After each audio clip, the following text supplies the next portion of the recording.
This is the story of a fisherman named John. Like every other day, he takes his small boat out to the sea to catch fish. But this day turns out to be very strange.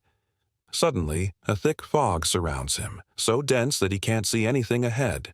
Because of the fog, John loses his way. While searching, he notices an empty-looking boat drifting nearby. Surprised, John ties his boat to it and decides to go inside to see what's there. As soon as he enters, he is shocked. The whole ship is empty. Everything inside looks completely normal. Fresh food laid out, clothes hanging in the closet, and signs of people living there. But no one is anywhere to be found. He tries to start the engine, but it doesn't work. Alone in the massive ocean with this empty ship, John becomes extremely worried. He uses binoculars to look around, hoping someone might be close, but because of the heavy fog, he sees nothing.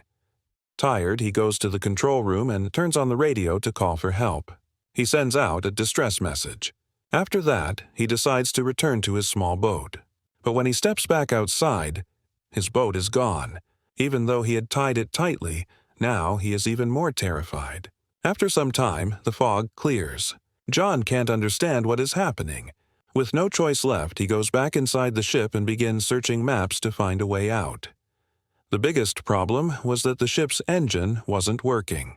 If he wanted to survive, he had to fix it.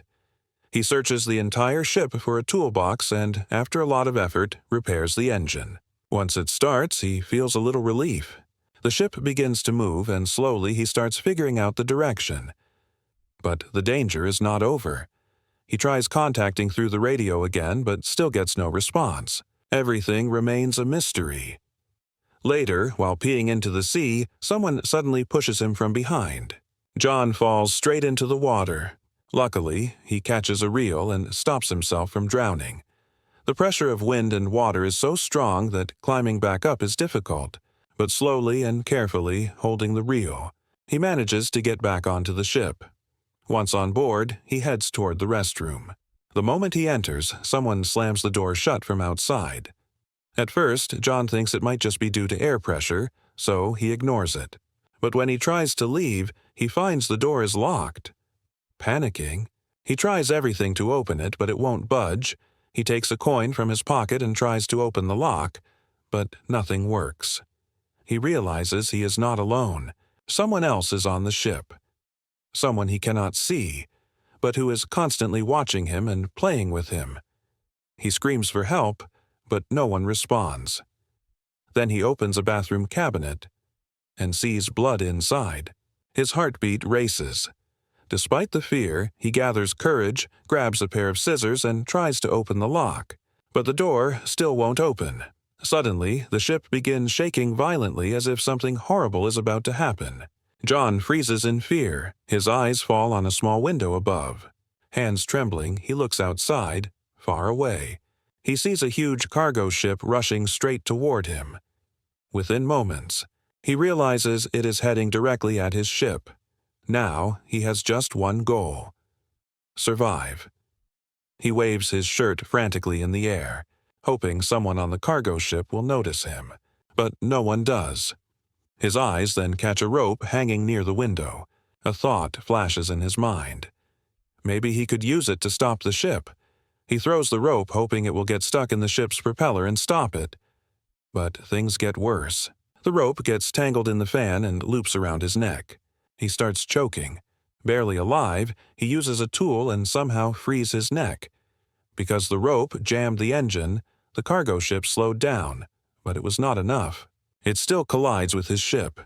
The collision is so powerful that John is thrown to the floor and falls unconscious. He gets a severe head injury. Sometime later, when he wakes up, the bathroom is filled with water. But strangely, it isn't salty seawater. It's fresh water, as if someone is deliberately trying to scare him. Completely broken, John cries and begs, "Whoever you are, let me go." But there is no answer. He drinks water from the shower, but soon it runs out. He tries to drink from the sink, but now the water is salty. He understands the ship is leaking and seawater is coming in. The ship wouldn't last long. He tries the door again, but nothing happens. Night falls. Above, it seems like some invisible evil force is controlling the entire ship. Water fills the room faster. John is exhausted and eventually falls asleep. That night, a fierce storm hits. The ship breaks badly. John is severely injured. When he wakes in the morning, water has reached his head. Only his face is above water. He has only moments left. Suddenly, he hears a faint click, like a lock opening. He quickly turns the handle. The door bursts open and water pushes him out. He climbs to the roof to breathe fresh air. Now he knows an invisible force is tormenting him. He is mentally and physically broken. Water keeps rising, and the ship may sink at any moment. He decides to leave. He finds airbags on the ship and turns the broken bathroom door into a raft. He collects food, water, and tools and sets out. Hours pass, but he doesn't get far. Meanwhile, the big ship, the one that brought him here, is still floating peacefully ahead. He wonders, if this ship hasn't sunk yet, why not fix it and sail it myself? So he returns. He repairs the raft, builds a pump using pipes and tools to remove seawater from inside, fixes other issues, and even repairs the outside. Then he tries the radio again. Still no response. Tired and hopeless, he studies the map and starts the engine. But the ship doesn't move at all. It feels like someone is mocking him. This breaks him mentally. Suddenly, he sees another ship far away. He gets on the raft and heads for it. But just then, the big, haunted ship suddenly starts moving straight toward him as if trying to kill him. He increases his raft's speed, but the large ship moves even faster. Right before collision, John jumps into the sea and tries swimming toward the other ship. But by the time he reaches, it has vanished. Now he is certain. This is no ordinary ship. An evil force is controlling it and won't let him escape. He decides he will never return, even if it costs his life. But by evening, the water gets too cold and dolphins start swimming nearby. Unable to bear the cold, he is forced to return. Weak and exhausted, he grabs a blanket and sleeps. Next morning, he wakes up determined to leave. But his room door is locked. He looks around and notices a small cabinet. He opens it and finds a way upward. A small, tight ventilation space. He crawls in. It's narrow and cramped. Every time he tries to climb, he slips and falls. He injures himself, but keeps trying. Finally, he reaches the top and tries to open the vent cover. It seems sealed on purpose. Oxygen is running out and the door below is closed. There is no way back. He thinks this might be his final moment. Then suddenly, click. The vent opens. He wastes no time and jumps outside. He sees the ship heading toward a small island. He hopes this nightmare will end. When the ship stops at the island, he immediately gets off. He believes someone must be here responsible for all this. Angry, he picks up a wooden stick and searches the island, but the entire island is deserted. There is no sign of any human life.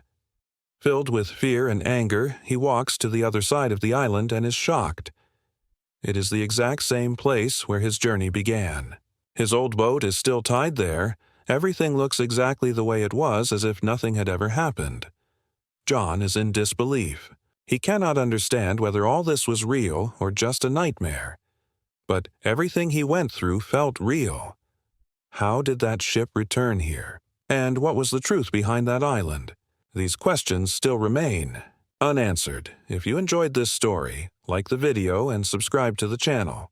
More thrilling and frightening stories are coming soon.